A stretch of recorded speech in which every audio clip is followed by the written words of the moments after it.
Hello everyone from Chelsea Fan TV. I'm outside Stamford Bridge with Kev, who's made the long trip down from Stoke to come to Stamford Bridge for this game against Tottenham. You didn't even have a ticket, and you still came down, and then you managed to get a ticket anyway. Mate, I had a ticket, but I was contemplating not coming. Is that what it was? Contemplating not coming because the last couple of games have been a bore fest, but today we turned up from the start, man. Like, we had the first chance in the first minute, which Jackson could have scored, and from there it was just... Come on, lads. We are the How are you doing, buddy? Good to see you, man. Sorry for the interruptions, but yeah, from the first minute, could have gone 1-0 up, and from there on was in control of the game. Second half, obviously 0-0, and you could tell what Maresca had planned. To start the game how you started the first half, start the second half how you started the first half. You're going to get chances, and we had a chance, we put it away, and from there on the game was in their control. Obviously Tottenham had the VAR decision and it went against them. We had our VAR and it went against us, but entertaining game from the start. Good chances, good build-up play. We got down the wings well. Cucurella had a good game. He was solid, kept him out. Sanchez obviously made a good save. His distribution was decent today. I think the last 10 minutes of the game he wanted to get the ball at the pitch, and it's different. Well, obviously there was a game plan. I'm sure Maresca said the last 10 minutes just pump the ball up. How many defenders do we have on at the end? Oh, it's unbelievable. Somebody said 8 defenders. Yeah, is that right? 8 defenders at the end. Unbelievable. The tactics there. Think about it. We was dropping back so deep. Was giving Tottenham opportunities. Like, okay, you want to go defensive, but don't go too defensive. Like, bring the whole... Because you can see there's all on Tottenham's attack. Every single time was going back towards our box. You don't want to defend on your own box, don't you? We want to press them because that's the way Tottenham play. They like to play through the channels, and we let them get into difficult areas. And obviously, we seen the game out. 13 minutes added on. I don't know about yourself, but 13 minutes. If it was at Tottenham, it would have probably been 3 minutes. But we moved. I think that half of the reason that time was added on because of the VAR was because of how long VAR took. Because VAR probably about a good 6-7 minutes of waiting in total if you had the two decisions. The first one was about 7-8 minutes. Unbelievable. And this is the thing though, VAR should only be made on slight decisions. If it takes 8 minutes for something so small, why are you doing it? It's 8 minutes for something so minor, and we're waiting. It's getting added on at the end of the game. How is that fair? You want to hold it up for 8 minutes to make a decision and then add 13 minutes on an end. How is that fair? That's detrimental to all of the players. Forget who's winning or losing. I mean, that is not sustainable. To play almost 100 minutes of, over 100 minutes of football. 113 minutes. I mean, it's crazy. Crazy. And yeah, I mean, I have to say, from my opinion, I totally agree with that. I don't even know if the Cole offside was offside. When they saw the replay, it looked like he was practically onside anyway, but it's millimetres, if that. I mean, it's just... This is what's killing the game now, Alex. Like, come on, if they're going to make a VAR decision, do it instantly. If it's something where it's not black and white, just leave it. Tonight it was millimetres, and they're taking 8 minutes, probably getting a ruler out to get how close it was.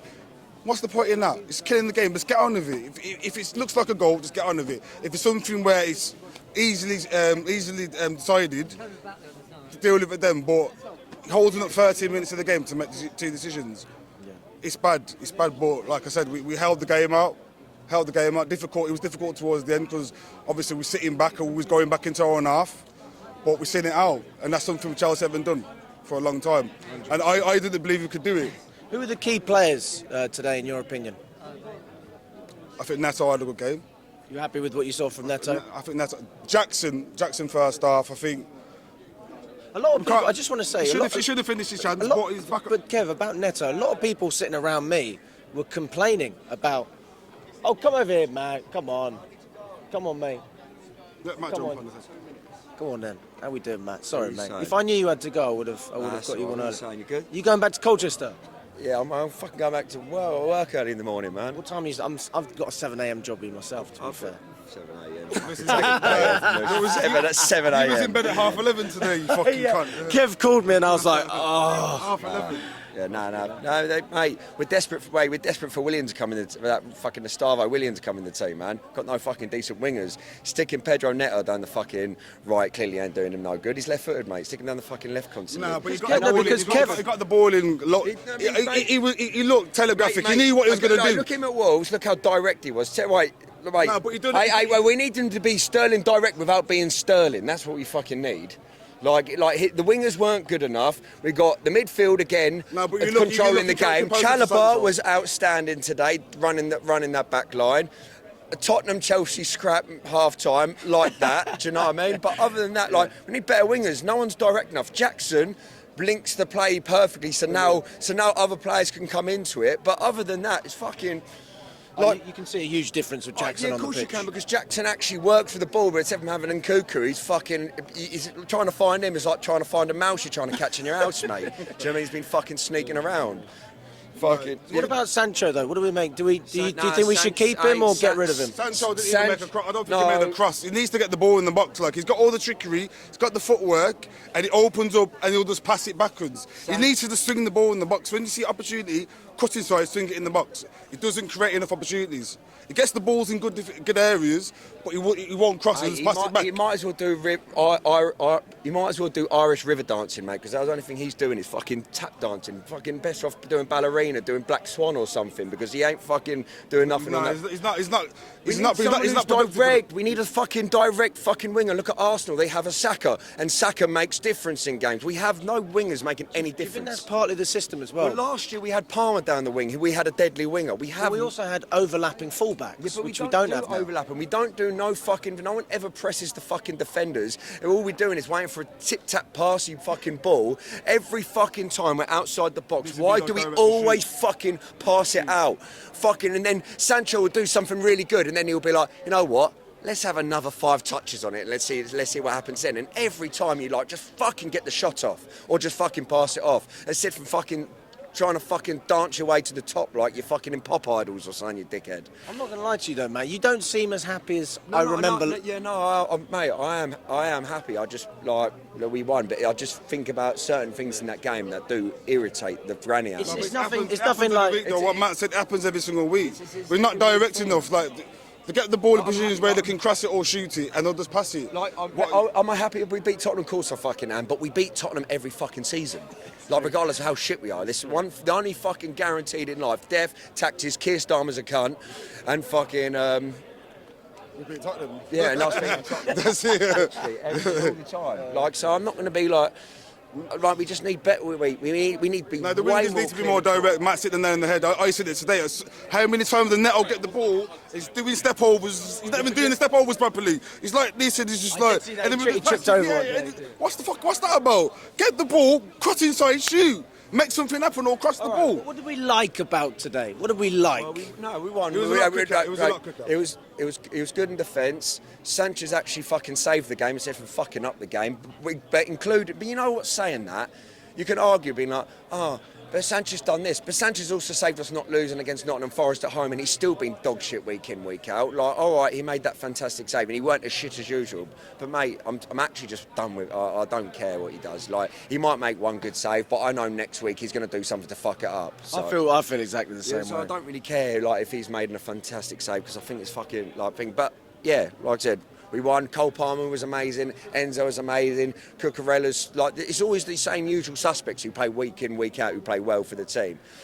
You take a few of them average players out, or not even average ones who are playing average week in, week out, and get a couple older heads. There's no one in that team who looks up to anyone. They're just all mates. All mates, all around the same age, with no one to look up to. And and once they change that in the team, then you might see something a bit more of a winning attitude, a bit more get up and go.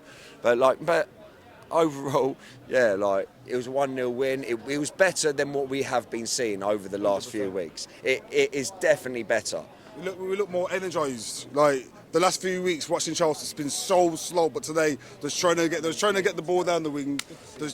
It's a bit mad. They're trying to get the ball down the wing. They're trying to get the ball to... I think Jackson, to be fair, that's the main reason why we're talking about a different performance. What he brought the first half is exactly what we were missing. Something in the middle to link the play up, and he'd done it absolutely exceptionally.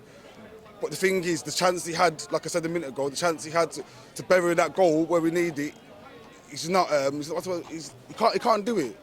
When it comes to that key, but everything else is spot on. And I said to someone else a bit earlier, I said, if you put Jackson with a top striker, that is a massive problem next season. I would love to see people complaining about Liam Delap. I'm here for it. He's Premier League proven. He's scoring goals at arguably the third worst team in the league. It's difficult to score goals. He's in double digits. We struggle to get fucking players who score double digits. And we're Chelsea, and we're complaining because the lap is not Chelsea quality. We don't have any quality, or enough quality. So I think he can absolutely improve this team. And I think he'd be a great partner for a player like Jackson. Unbelievable. That would be unbelievable. But then I don't see Maresca changing the system to have two up front like that. I don't see that happening. It's not two up front, though, because Jackson can You play think- where you think he Sancho... plays as a winger? He can play like left forward, left just off a striker. We'll see. I mean, I'm not sure. I mean, Jonathan David, another one who's on a free. It doesn't have to be Osimhen, guys. I mean, there's other good strikers out there. They're not as good, but they're still decent strikers. Osimhen is what you really want to go for, though. If you really want to go and show ambition, you want to go and win the league, or Osimhen. I think David and that, they're not proven enough. I'd say, what's his name? Jonathan David is proven. I mean, he's been great in Europe, more proven than Delap. But again, they're not as good as Osimhen. I'm totally with you on that. I just don't see it happening. That's why I'm not talking about it much, because I know that we won't pay the money. We won't do it. Listen, if we get Champions League, it's a different story. If we get Champions League, that's where I believe we can get that over the line, because we've got more money to play with, mate. So, see what happens. Yeah, that's it. Simple as that. But good performance. End of the day, we beat Tottenham. It was close, but we're seeing it out. 13 minutes added time. All the Chelsea fans in there was like me, but we're seeing it out. I didn't believe we could do it. So, end of the day, fair play to them. Fair play. Big up to you, Kev. Thanks so much. Safe trip home.